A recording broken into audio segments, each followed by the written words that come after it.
Hello.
Can you hear me, Jeff?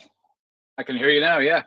Can you hear me? Good, man. Thank you Good. very much for joining. Yes, I can. Of course. We're just going to wait for a few seconds. Hopefully, Margaret will join us.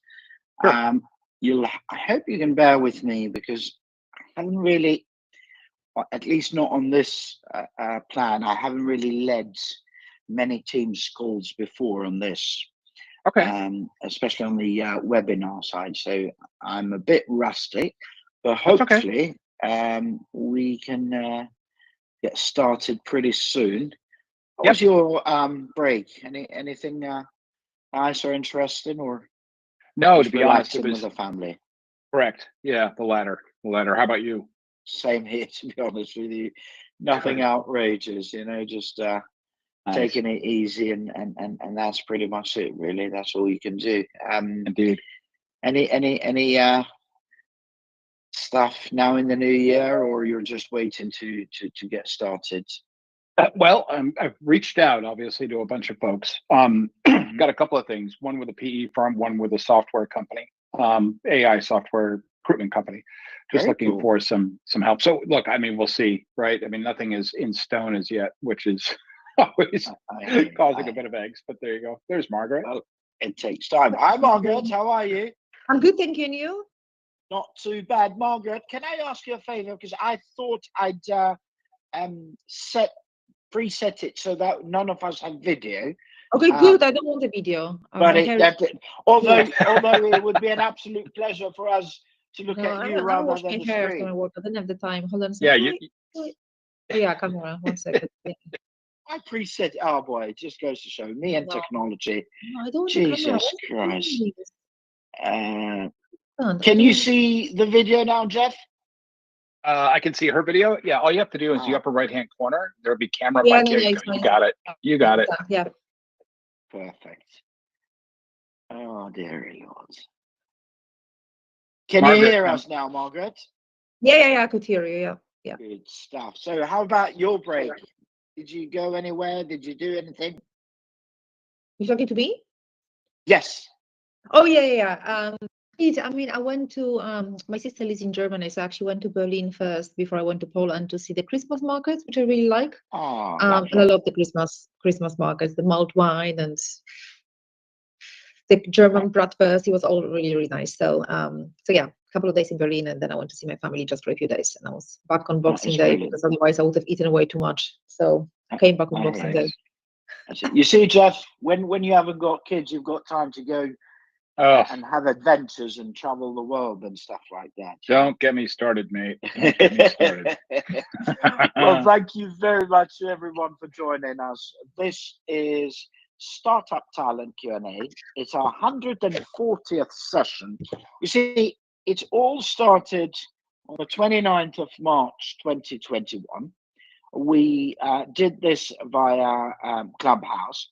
We then moved on to LinkedIn last September, and now LinkedIn has decided to pull the plug really on these native sessions. So we had to find a new platform, and hopefully you'll be able to bear with us as I find my feet on managing this platform properly. But I've spent, unfortunately for me, that sounds sad actually, I've spent the best part of the new year so far looking at tons of platforms, from Zoom to Google Meet to Microsoft and so on, to try and find a decent platform. And if I can kindly ask the others to mute when we're not talking, that would be great, please, because I can hear a bit of an echo.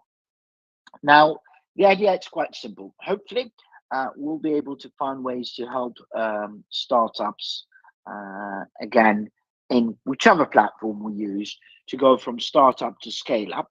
And founders that are in the audience, please do feel free to raise your hand if you've got any questions. For those of you that are tuning in either via LinkedIn or YouTube or Facebook, please feel free to join us here. I'm going to post the link of the live session on all those posts there. Although we are broadcasting to those platforms, unfortunately, we won't be able to see your questions if you comment there. And obviously, you can't talk there either.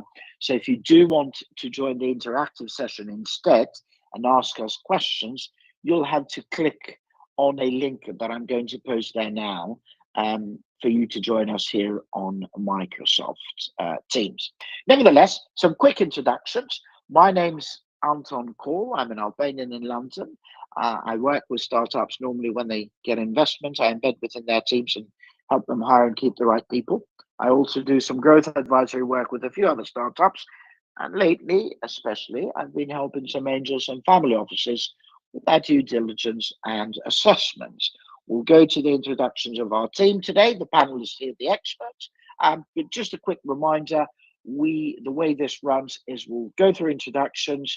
The team will go through the biggest do's and don'ts when it comes to early stage hiring.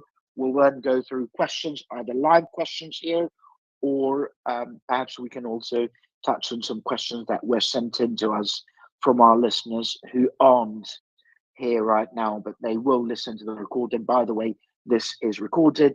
We are only going to be here though for the next 53 minutes. So if you do have any questions, Please don't leave it for last minute. And now let's start with Margaret and then Jeff, please.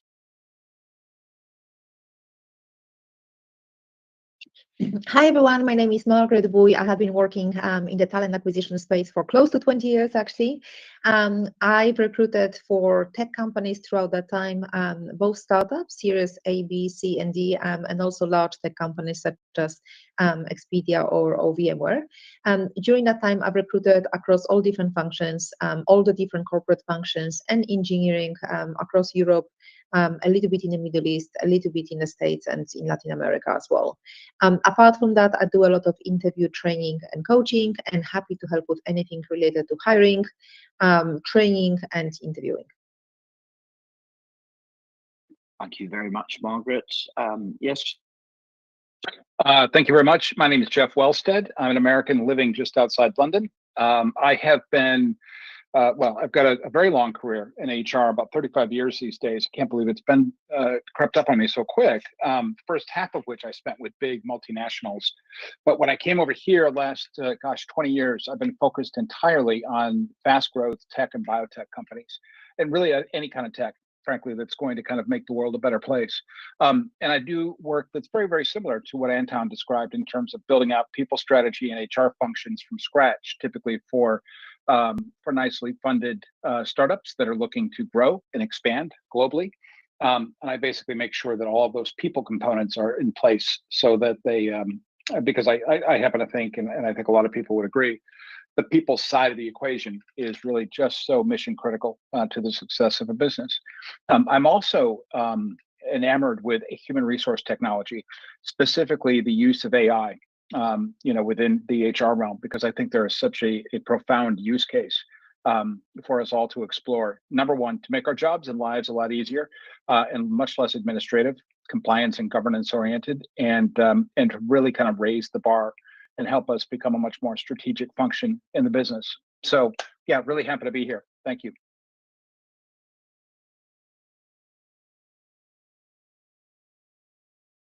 Well, thank you very much to both of you. I really appreciate that. Now, in terms of your journey within Startup Land, what would you say have been the biggest sort of do's and don'ts that you've come across when it comes to that early stage of hiring? Not only hiring, it could be company culture, it could be learning and development, or anything else really in terms of the talent journey. So perhaps if you'd like, Jeff, you can go first, and then Margaret, if that's okay. Yeah, sure. That's great.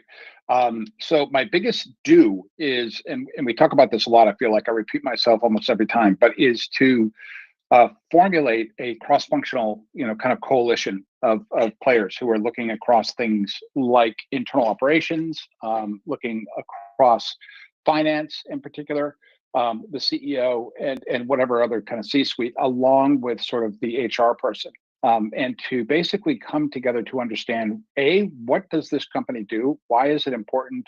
How do we compete? In what markets and that sort of thing, to really kind of understand the business. So I think that's a big, big fat do for the HR team, only because you can only basically come up with an intelligent workforce plan if in fact you know what problems or challenges you're trying to solve as an organization. And so, I guess they call it strategic workforce planning. Engage with that early before you start running out there and hiring and making all sorts of decisions about your employee value proposition, employer branding, and all those kinds of important things, because those factors will kind of very, very quickly, kind of underpin all the work that HR is going to be doing. The things I would not do is act as if you are a servant to the C-suite.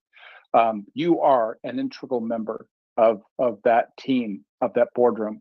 And in truth, I think the more you dive into it, the more important that function really becomes in terms of determining that organization's success. So basically reframe in your mind what you're there to do, how important it is, but then step up to that challenge and make sure you are educated, informed, and well prepared to take that on. It's a powerful and important function. So don't sell yourself short. But that would be my 2 cents on that. Thank you very much, Jeff. Margaret? Sure. So, well, in terms of some do's for recruiting for startups, as I always mention, it's really important to clearly define roles and responsibilities. So, in a startup, every role impacts multiple functions. So, clarity is really important, so that you ensure that the candidates understand what they're actually signing up for.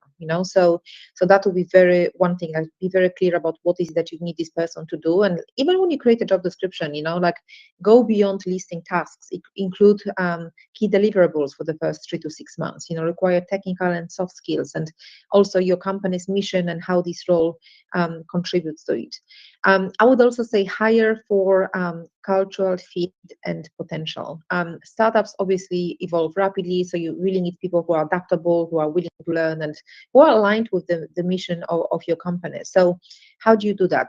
You can focus on values alignment during the interviews by asking some behavioral questions like, tell me about the time when you had to quickly adapt to a major change. And having worked for some startups, you really need to adapt to changes very, very quickly, very, very frequently. Also, look for candidates who show enthusiasm for learning new things and who can wear multiple hats. Some people like that. Some people actually really don't like that and aren't very good at that.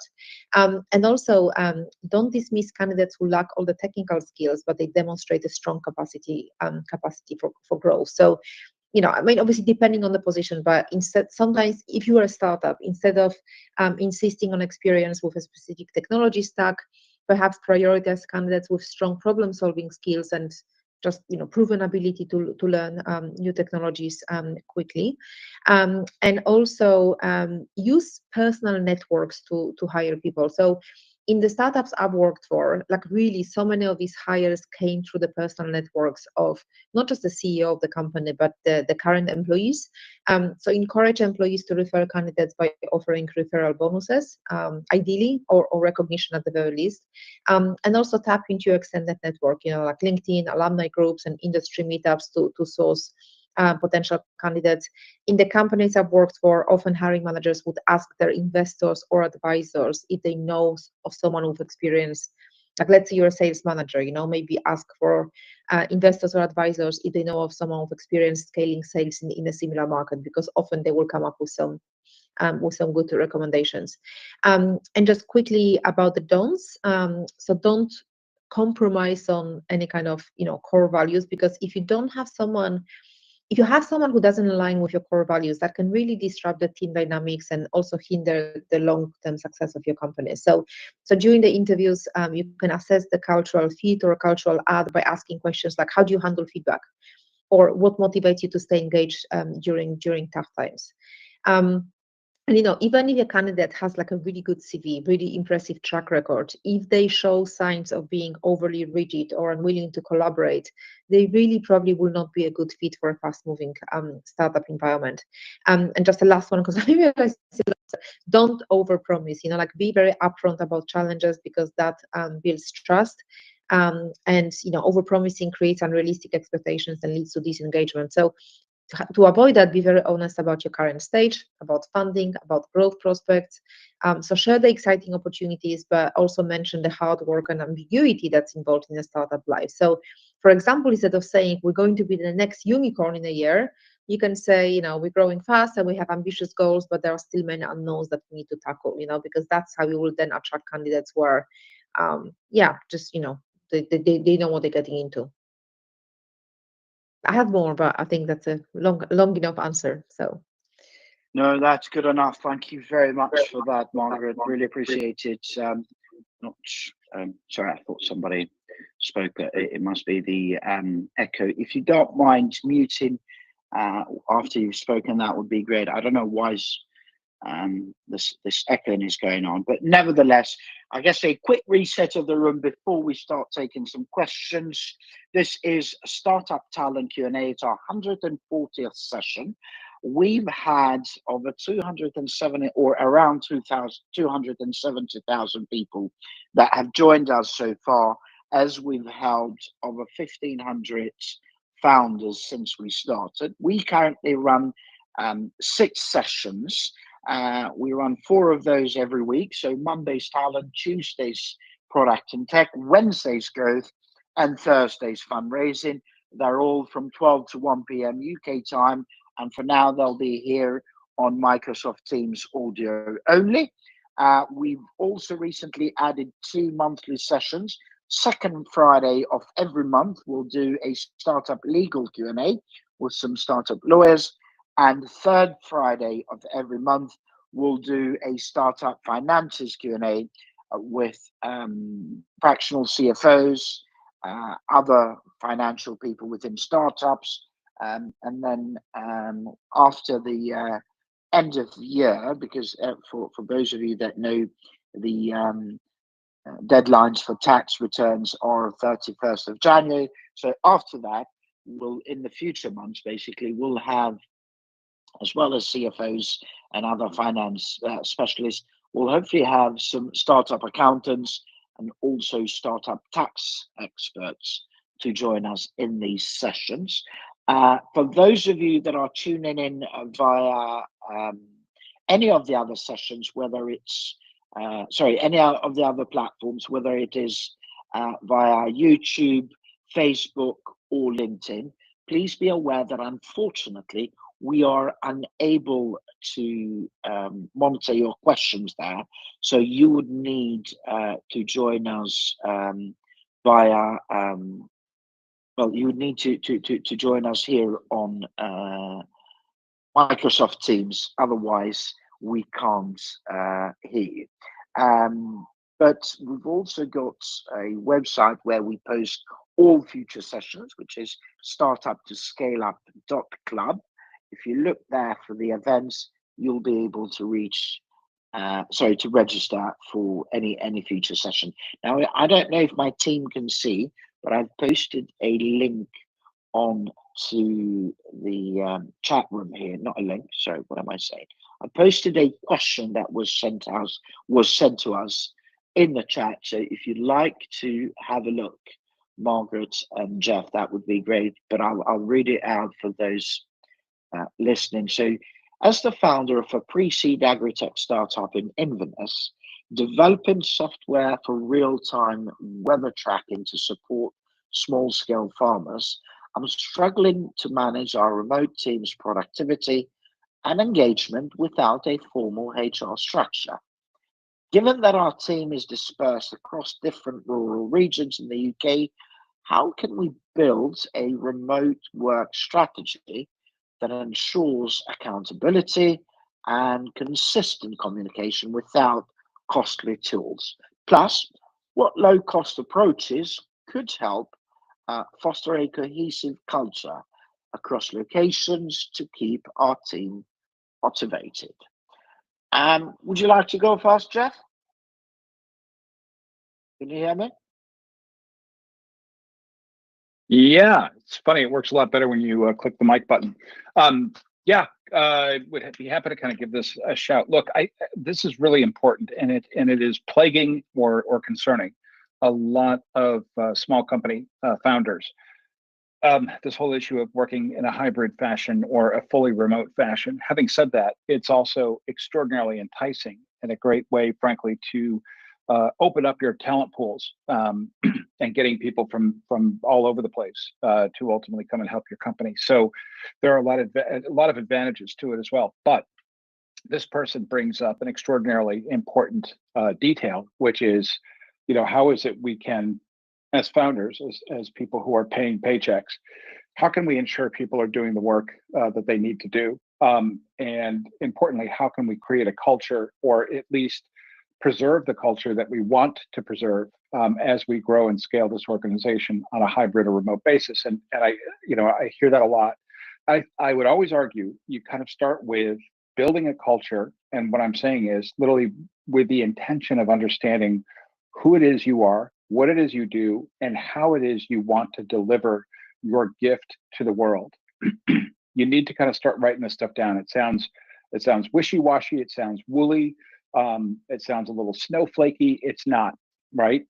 These things are the core tenets of the way in which you have structured your organization, what your intent is in terms of its impact to the world, and importantly, therefore, how it is you basically as an organization want to deliver this stuff. And that means to kind of really describe the corporate values that you hold dear, that you will never ever ignore, even when things are tough, even when funding doesn't come through, when revenues fall, when you lose a big customer. These are basically your tried and true, critical values that you hold on to. Emanating from those critical values are what I like to call desired behaviors. Really simple, which is under these various circumstances and linked directly to the cultural values. How is it we want people to behave in an ideal way? This is not overly prescriptive. It's not meant to be micromanaging in terms of its approach. It's this notion that says, when we come under pressure or come under stress, this is how we like to engage. When we have internal conflict or difference in ideas internally, this is how we want those discussed. When we have difficult times and frustrating times, this is how we'd hope people would engage with each other. Importantly, we also want to put positive things in there too. Like, when we win something, we never ever want to ignore it. We basically want to spotlight it, and we want to make a big deal about it because that's important to us. So spend time writing those things down. They're super, super important. Also, it doesn't just need to come from the mind of the founder only. This needs to be shared out so that people feel like they've had a hand in kind of helping craft these things, because that creates better buy-in. Following on from having those sorts of things, you then can start to, if you will, assess people on some kind of even if it's an informal performance, kind of assessment process against how it is they embrace the values and how it is they embrace those desired behaviors, and really start to show them that, look, this stuff is serious, right? This is part of the decision to pay you, to promote you, to put you on the right projects, and to do all these sorts of things. We hold these things dear and true, and we want basically everybody to do the same, right? It's also critically important, obviously, that senior management embrace those and exemplify those day in and day out. I have a massive list that kind of rolls on after this, but I'm just conscious of time. Margaret, I'm going to hand it over to you.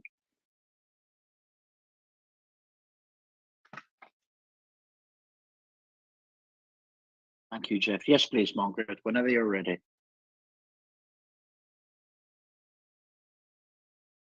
Sorry, my laptop is very. It actually took me forever to even be able to click on the mic to on. Yeah, sorry. I need to restart my Google Chrome later. So, okay. So, firstly, of course, building a remote work strategy for a pre-seed startup could be challenging, but there are so many different, low-cost or no-cost tools that you can enhance productivity, communication, and engagement with. Firstly, it's really important, and presumably that's already done, but just as a reminder, like, you really want to define clear roles and deliverables for each team member so that everyone knows what's expected and by when. And also, you can use weekly or bi-weekly check-ins to review progress and address roadblocks, and keep these meetings short and focused on outcomes. You also don't need expensive tools to manage a remote team effectively. So some affordable or even free options include for task management, Trello, Asana, or Notion to track tasks and projects. So we use them at Mixmax as well. We definitely use Asana and Notion, and I've used Trello in other companies. So these tools provide visibility into what everyone is working on, and it really helps to maintain accountability. For communication, Slack, that's probably something I've used in every single position, Google Meet or Zoom, of course, there are free plans as well. Or even if you don't have Slack, even WhatsApp groups for informal and quick updates, especially if maybe there's like a limited internet access. For documentation, Google Docs or Notion to maintain any kind of shared documents or processes. Again, that's been used by almost every company I've worked for before. And then in terms of creating that remote culture, having some kind of rituals for team connection. So maybe you will have a start of the week kickoff meeting, just a brief meeting where everyone shares the top priorities for the week.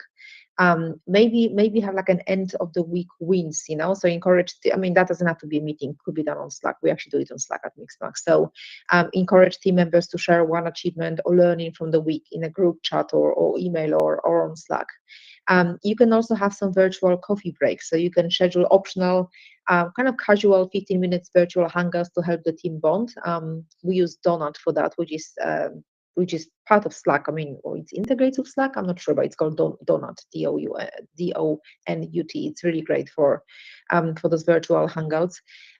It's also celebrating successes, like recognizing and celebrating individual and team contributions, even small wins. So you can do this through a simple shout out in your group chat or during weekly meetings. And in terms of approaches for team engagement, I think allowing team members to manage their work hours as long as deliverables are met is important, because flexibility and autonomy can be really highly motivating for a remote workforce, especially now when so many companies are making people go back to the office.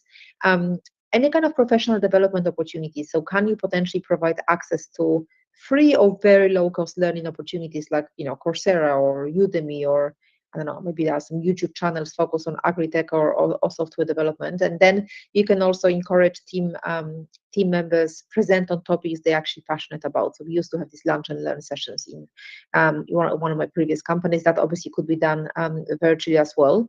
And then in terms of long-term engagement, conduct some pulse surveys every now and then. So periodically ask your team for feedback on what's working, where they need more support, So I use Typeform for that, but I've used SurveyMonkey in the past. So that just shows that you care about the well-being. It helps you to improve processes. You also want to give your team members ownership of specific projects or tasks, and that really increases engagement because they feel they are directly responsible for the company's success. And can you potentially offer like some small, meaningful rewards where key milestones are reached? It doesn't have to be expensive, but could that be, Amazon gift card or a local experience? Just something that shows appreciation. So yeah, just clear communication, affordable tools, and trying to foster that shared sense of purpose that can really help improve productivity and engagement. That is brilliant. Thank you very much to both of you. Those are some really nice points, and I really appreciate that. And I guess what I can do is I've put another question that was sent in. Clearly, we've got a few people I can see on YouTube and Facebook. For some reason, I can't see our LinkedIn haven't gone live, so I have no idea what's happened there. But whilst you're reading that question, Jeff and Margaret, guess I can do a quick reset of the conversation we're having. So just a reminder to everybody, this is Startup Talent Q&A. It's our 140th session. We used to do this on Clubhouse. We then moved on to LinkedIn, and then we are now doing it here via Microsoft Teams. It's still audio only, and you would be able to join us via your desktop or mobile from anywhere you are. We're here to help founders with whatever questions you may have in your talent journey.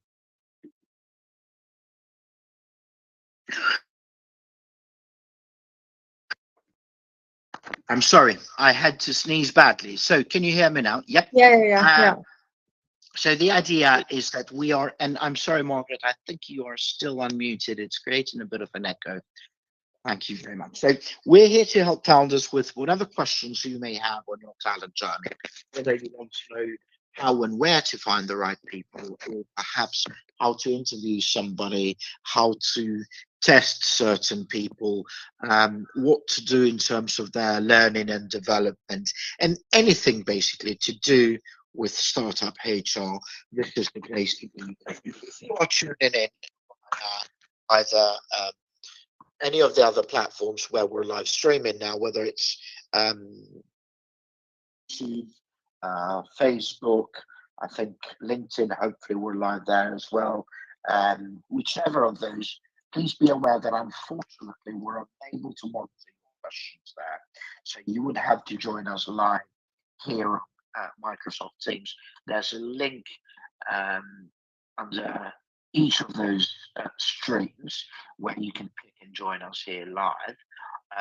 As far as what we do here, we'll be here for the next 28 minutes taking questions that you may have on talent. Now, if your questions are on other matters, please save them for the other rooms we do. Mondays, as you can see, it's talent. Tuesdays, it's product and tech. Wednesdays, it's growth. Thursdays, it's fundraising. And then the second Friday of each month, it's legal questions. And the third Friday of each month, it's finance questions. They're all from 12 to 1 p.m. UK time. Find them on our site, startup to ScaleUp.club. If you go there and see the events section, be able to RSVP to any future sessions. I am also going to post here and where we've streamed a link to a WhatsApp group you can join to ensure that you get alerts for future sessions. Again, for those of you that are now tuning in via YouTube or Facebook or LinkedIn for that matter, please be aware that unfortunately we're unable to monitor your questions there. And Margaret, if you don't mind, we'll start with you this time. It's another question we received. Yeah, sure. If you had a chance to look at it, but I'll read it out loud. Yeah. Listening. So this I can't hear you very well. Like if you're behind the wall suddenly. Yeah, can you hear me now? Is that better? Yeah, it's better. Yeah. Sorry about that. I don't know what's going on with my headphones, but this is from a couple of founders. They're based in Kent and they're working on a food tech startup. They're pre-seed. So she goes on to say, we're working on creating AI-driven solutions for reducing food waste in supply chains. I'm finding it challenging to keep my small team of engineers and analysts motivated, especially given the resource constraints and long development cycles. What practical low-cost strategies can we implement to maintain their engagement and prevent burnout as we work towards a minimum viable product? Additionally, how can we ensure that their connection to our mission remains strong, even with limited employee benefits and perks? Mm-hmm. Shall we take them one at a time, Margaret, or do you want to sort of? No, I mean, let's see.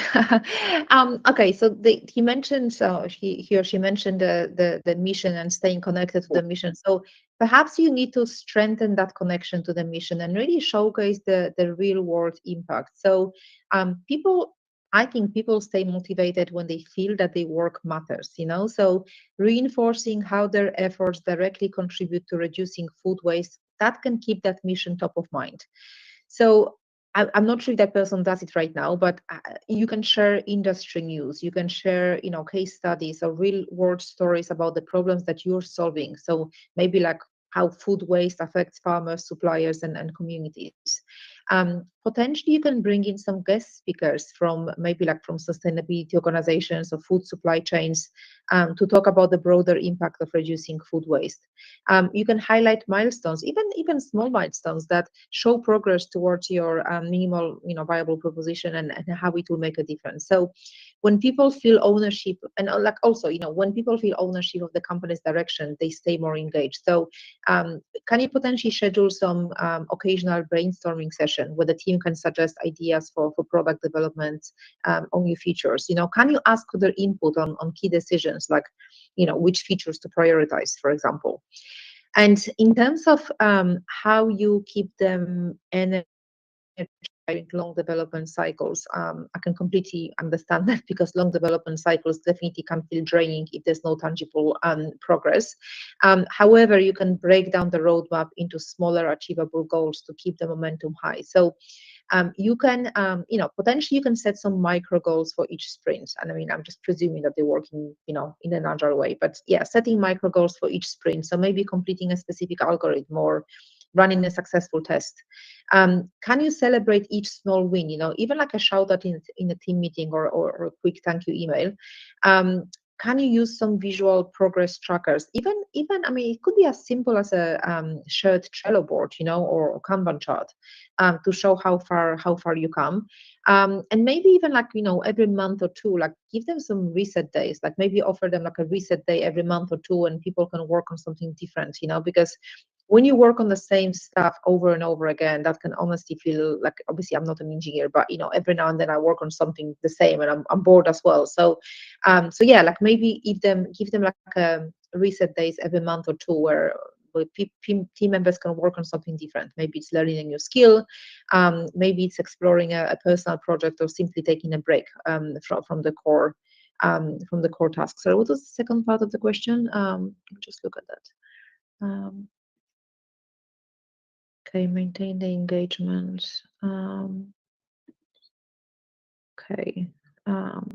Well, in terms of creating collaborative culture, so when you have a sense of belonging, I think when people feel that they have a sense of belonging and support, that reduces stress and that increases engagement. So potentially you can pair up engineers and analysts for informal peer reviews or problem-solving sessions.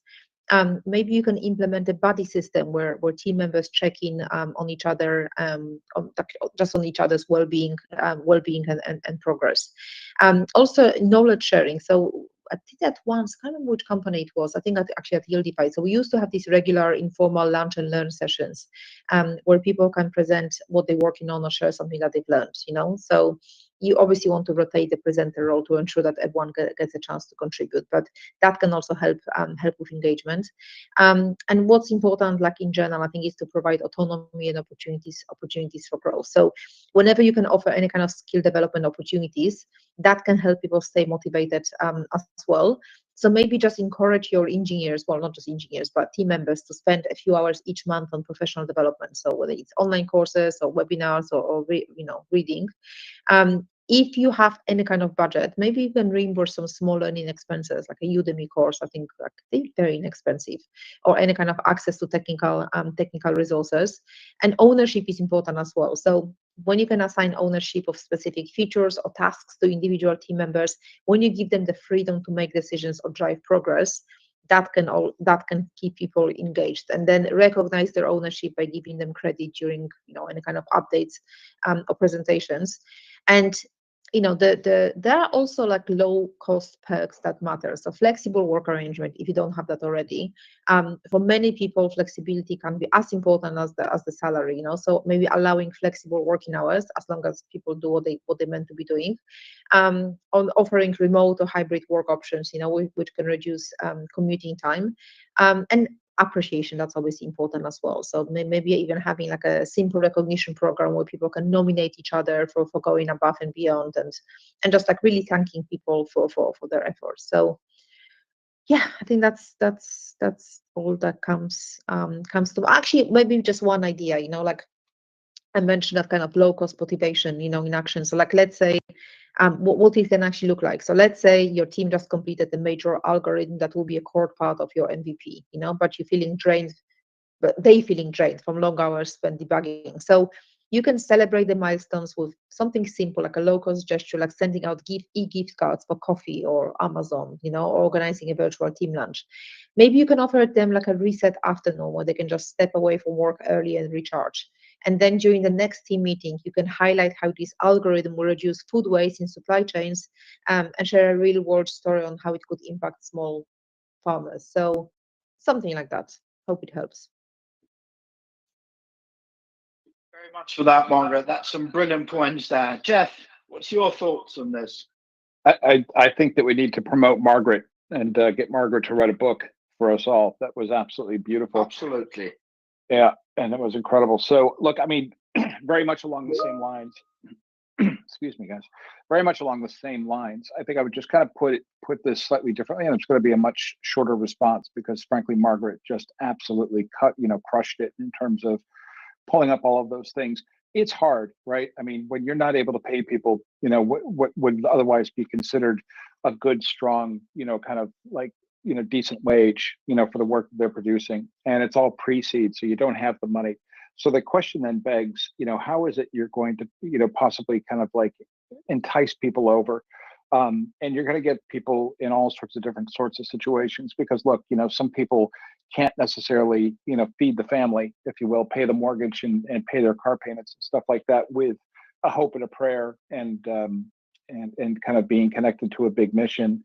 And potentially those aren't necessarily the right people for you to kind of engage because if they're constrained by those challenges, then they're probably not sort of the right people for this extraordinarily early stage pre-seed, which is fine. But be encouraged by this fact that people basically thrive way above, financial reward. People thrive on a sense of belonging. I think I heard Margaret say that.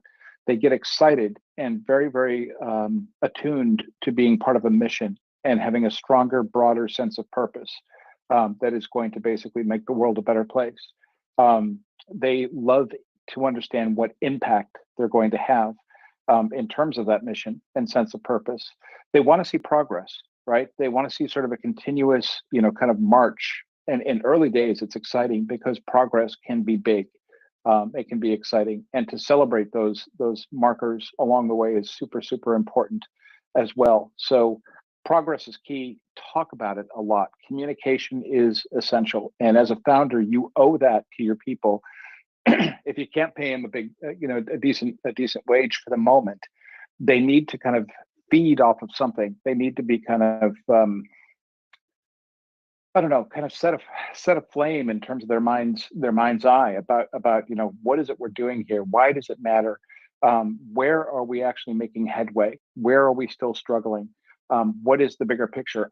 Everybody wants to feel as if they are in part co-founders of this organization that they're trying to bring to life. Learning is essential, right? That's the other thing too. And Margaret's brought it up a couple of times.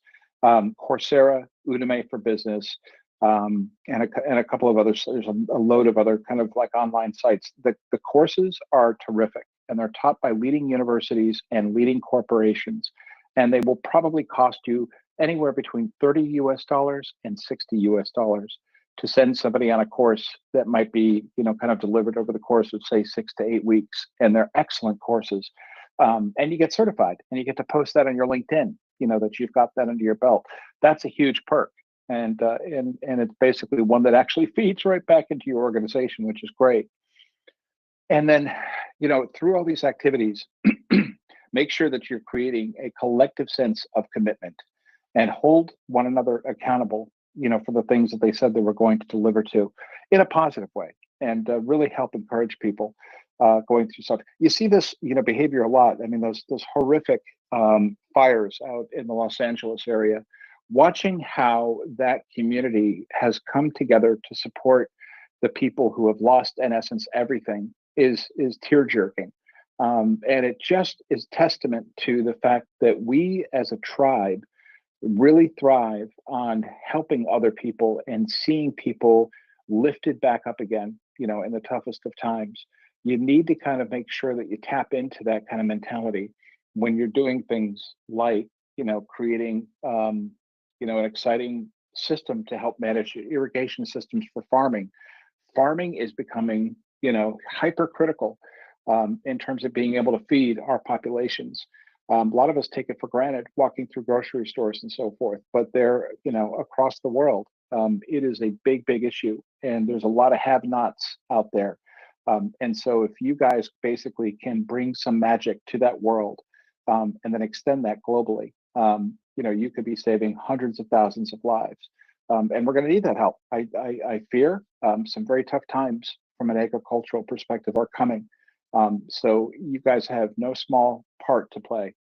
You, in fact, might be saving the world. So that's, I think, the way you want to kind of drive things forward. And with that, I'll be quiet. Oh, that is brilliant. Really appreciate it. Okay, we are now 14 minutes away from shutting shop for today. It's our first session here on Microsoft Teams. For some reason, I can see 3 people that are sort of tuning in, but I don't know why I can't bring them, add them to, because they can chat. Hey, Anton, you're fading out a little bit there, mate. Can you hear me now? That's better. Thank you. Sorry, I was saying I can see 3 people here. It says there's 3 people that are part of the chat, but when I try and bring them into the meeting, it's not allowing me. So I don't know what that is. Although I am trying to do this via my phone, so perhaps maybe that's limited a little bit. Nevertheless, we've got 13 minutes to go. This is Startup Talent Q&A. We're here to help startups with whatever questions you may have on your talent journey, whether it's about hiring people or learning and development and company culture and the troubles that you encounter in your journey as a startup founder and your HR and your team, this is the place to be. It's free, and all you have to do is raise your hand. We'll give you the mic, and you can ask us a question. I can see there's a few people tuning in on YouTube and Facebook. Unfortunately, we can't monitor your questions there. Therefore, if you'd like to ask us anything, please click in the comments there. I'll put the link to our Microsoft Teams. So click there to join us live interactively here, where you can ask questions. I'm not sure what on earth is going on with LinkedIn, because it's not showing here on my system whether it's gone live or not. But either way, there's a link on that as well for you to join us here on Microsoft Teams if you'd like. We run, by the way, a few sessions. So Mondays it's talent, Tuesdays product and tech, Wednesdays growth, Thursdays fundraising. We've now also added on the second Friday of each month a conversation, a Q&A on legal stuff, and on the third Friday of each month a Q&A on finances. Please feel free to RSVP for all of those, or any of those for that matter. And you can do that by going to our site, StartUp.ScaleUp.Club. Now, we'll go on to, I guess, the last question for today. This was sent in to us, okay, Birmingham. So a co-founder, there's 3 founders there. And by the way, the question is in the chat, Margaret and Jeff. And Jeff, if you'd like to go first, then I'll read it out loud for those listening. So this is a team of 3 founders of a pre-seed agri-tech startup in Birmingham. They designed smart irrigation systems for urban farms. They've had some conflicts between the engineering team and marketing staff due to different priorities and application stuff. Now, how can we mediate these conflicts effectively, ensuring that both teams feel heard, maintaining a collaborative and harmonious work environment? Also, the second question is, what specific steps can we take to prevent similar issues arising in the future as the team grows? So I guess, Jeff, yeah, got it, Anton. Thank you. Collab, and the second one, problems arising again. We'll go with Jeff and then Margaret, please. Cool. Lovely. Yeah, look, this kind of thing is interesting, and I can almost put myself in the shoes of the founder or co-founder in this case, who is trying to mediate a sort of disagreement between the marketing. Typically, it's the marketing and sales teams. When they get to that point where they're actually going to market, wherein oftentimes the salespeople and the marketing people get very, very exuberant, is I guess the word I would use, about how to capture and pitch the unique selling proposition of their magical company to the world, such that it sticks out, such that it really kind of shines in the face of a lot of competition in the world. And sometimes sales and marketing teams can sometimes get away with themselves and basically kind of overshoot and possibly overpromise and kind of claim all sorts of wonderful, wacky things. And then the engineers, who are typically extraordinarily pragmatic, very down to earth, and are very, very aware of the sort of limitations that their particular product may have, and are very therefore conscious, possibly morally so, has often been my experience, with overpromising the world something that they as yet cannot deliver. And that could be part of the challenge in this particular case. It could also simply be a confusion and or misunderstanding in terms of what this product is meant to bring to, in this particular case, the agri-tech world. And maybe the engineers have one particular sense of this, an idea as to what it is they're building and wanting to deliver to, and the marketing team is just wanting to be good deal more imaginative and creative in terms of what this ultimately could become, but is not necessarily today. I don't know. But I think, look, it's important to get everybody in a room around this, preferably over some pizza, right? And to, kind of create a positive atmosphere for folks, and basically kind of say, look, we're going to, kind of like undertake a really interesting exercise, and we're going to get our engineering team and our marketing team to change places. Okay. And then what we're going to do is we're going to, get our new marketing team, which is the engineers, to come up and tell us what is so special about what we're trying to build. What is the mission? What is the big goal and the purpose? Why does it matter? And what impact are we going to have on the world as a result? And then you get the marketing team to act like engineers and basically say, you are now responsible for delivering these tools and to make this happen. I want you guys to kind of stand up one at a time and kind of share with us what you're most concerned about in terms of our ability to deliver something. So kind of get people to live, empathically in each other's shoes. It's super important to do that. That's just one little trick I might use. And I've seen this is not necessarily unique or special to you guys in this particular case. This actually happens quite a lot. And it's important, basically, that people really kind of understand the varying perspectives here, because what you don't want to do is to create a disjointed organization where the people who are actually creating the reality for why it is you exist are living underneath this shadow or false cloud of hyper creative, promises being made to the universe, and feeling A, like they're falling short every day, B, as if, this company is in an immoral fashion, kind of lying to the general public about what it is they do. And then C, kind of giving them a sense of impending doom that at some point, gosh, what if they discover that this is not what we're doing at all? Or we keep over promising and under delivering on a regular basis.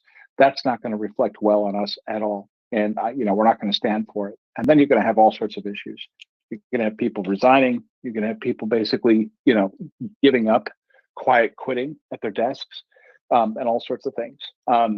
So it's important to rein in the marketing team and to kind of make sure that they understand what it is you're developing and delivering. It's important for the engineers to understand how it is we're going to stand out and to make a difference in the world and get people to notice us.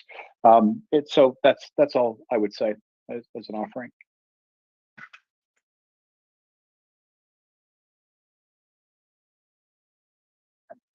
That's great. Margaret, what are your thoughts on that question on this? Sorry. I think Jeff actually covered quite a lot, and I agree that conflict between teams with differing priorities is really common in startups, especially when teams are small and the resources are stretched. So just a few things. I mean, firstly, creating a safe space for open dialogue, because conflicts often escalate when people don't feel heard. So providing that neutral forum allows both sides to express the concerns without judgment. So maybe you can organize a mediation session meeting where a co-founder or neutral party facilitates the conversation. You obviously want to clarify that the goal is collaboration, not blame. I think that's very important. And ask each team to explain their priorities and challenges without any interruption. And then summarize key points from both sides and just to show that the concerns are understood and valued. So and then, when team finding some kind of common ground, because when teams see how their success is interconnected, they're more likely to collaborate. So help both teams identify shared goals. So, for example, a successful product launch requires both both robust product and effective marketing as well. And also maybe highlight where the priorities overlap, such as ensuring customer needs are met or delivering value to urban farmers. So just define, what each team needs from each other to succeed, and set some expectations for deliverables, how often you're going to have check-ins, and also document any kind of agreed processes and revisit them in a few weeks. And I also wonder, like, does this team have a shared vision and objectives? Because teams that understand how the work contributes to the overall mission, they much less likely to become siloed. So maybe what you need to do is to regularly reinforce the startup's mission of supporting urban farms with smart irrigation systems. Do you also have some clear OKRs, right? Objectives and key results that both engineering and marketing contribute to? Because, for example, something like increase adoption of smart irrigation systems by X percentage, that could be a shared objectives, with engineering focus on product readiness and marketing on outreach. And can you also potentially create some cross-functional teams for key projects? So, for example, assign a small group from both engineering and marketing to key initiatives. So, for example, a product launch task force, and then ensure that they meet regularly, that they have some kind of joint accountability structures, maybe like shared project updates or milestones. Also, like, can you improve communication to bridge those differences in work style? So maybe using specific tools for specific purposes, like Slack for quick updates and informal communication, tools I mentioned earlier, like Trello, Asana, or Notion for project tracking and task management, and then Google Docs for shared communication and meeting notes. And potentially you can also introduce some kind of a translator role, like a person who understands both technical and marketing needs, that they can bridge the gap between the teams. So if possible, find someone with a hybrid skill set, so maybe a product manager or a co-founder who can mediate between teams during major initiatives. And that person should also be responsible for clarifying requirements and setting priorities and just ensuring smart collaboration. How actually it can work in practice. So, like, let's say the marketing team wants to push a campaign for early adopters, but the engineering team is concerned about product stability. So you can organize a mediation meeting where each team explains their priorities. You can then help them agree on a phased launch plan. So marketing can begin pre-launch activities while engineering focuses on final product stability. Then you will find that translator or that liaison, like a co-founder, to ensure clear communication and track progress. And then you just follow up with a shared retrospective to discuss how the process went and what can be improved next time. I don't know, we have time, so. That is some pure gold from both of you. That was brilliant. Thank you very much for that. Really appreciate it. I guess we are now about to shut shop, so perhaps some parting words quickly before I let you go. Who wants to go first? Jeff, do you want to start first, or do you want to go first, Margaret? I mean, no. Okay, go Jeff first. Yeah, that's fine. No, it's all right. Poor Margaret. I was just going to give her a break, is all. Great, by the way, great contributions. I love especially the tools that you're talking about, because you're absolutely spot on. Those types of tools are super useful and dead cheap, if not free, when you're small. So yeah. So it's really important to engage in that stuff. Just parting thoughts on that stuff is, look, we're entering into a wacky, wild, crazy new year ahead. Probably people say this almost every time a new year rolls around, but I think this 2025 and beyond, is going to be particularly challenging. I think socioeconomically, I think from a geopolitical perspective, I think from a political perspective generally, and everything else, not to mention climate change and all the other things that we're dealing with. So I think there's going to be a lot of opportunity for founders and for folks who are starting new businesses to flourish, especially if you're planning on helping put a dent into some of the hysteria, difficulty, challenge, and so forth that are facing people.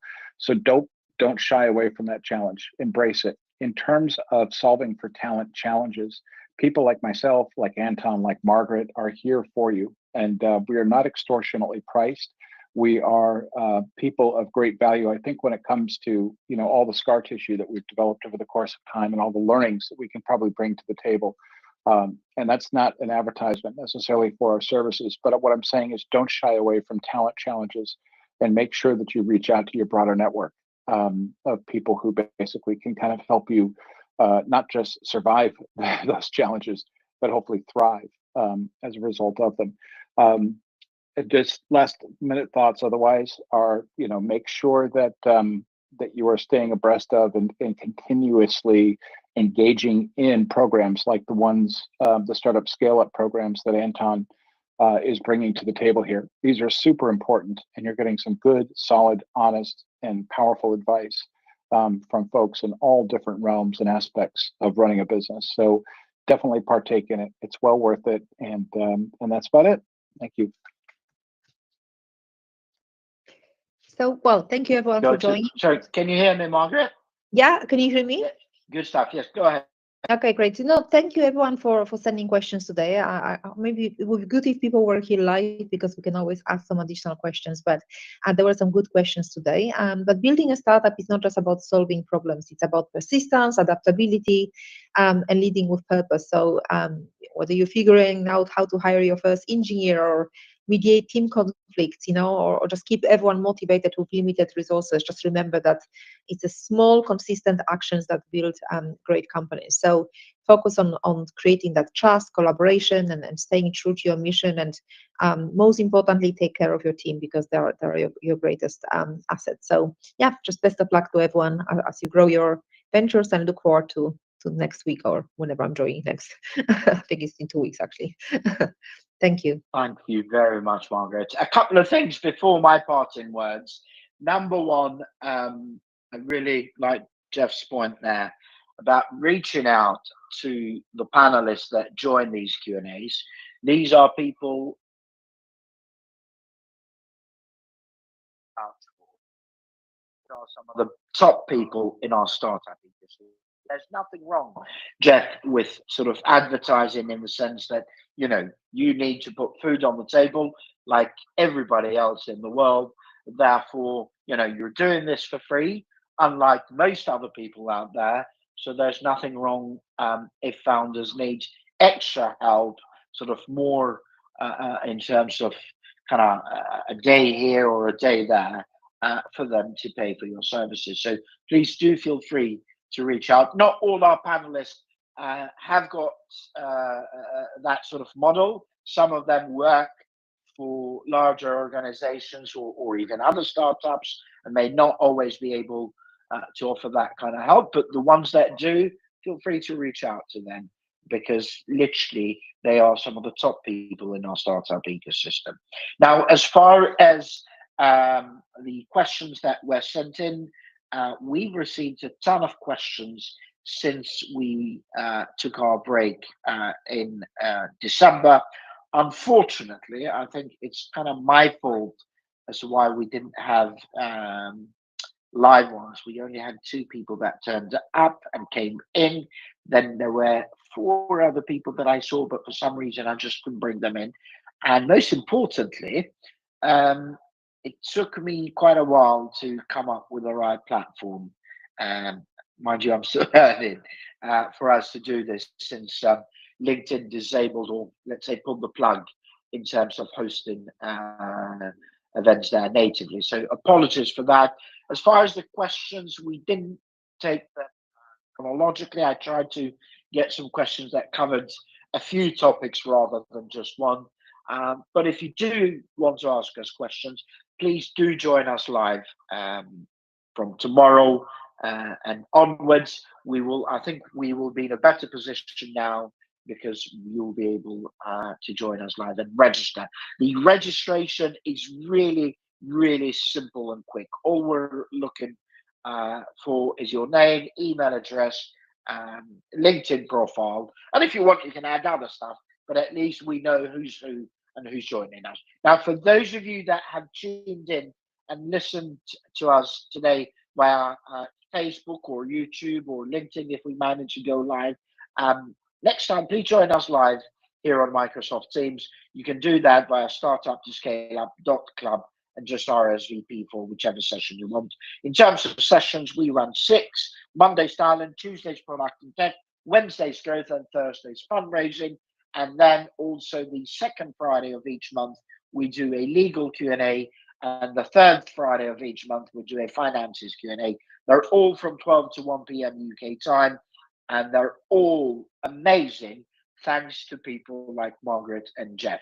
Again, may you all have a brilliant year ahead.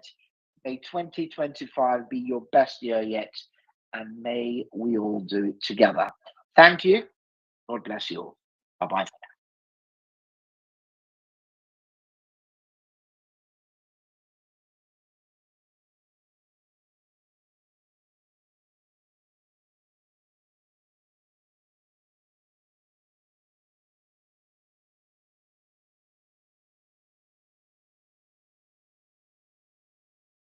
you.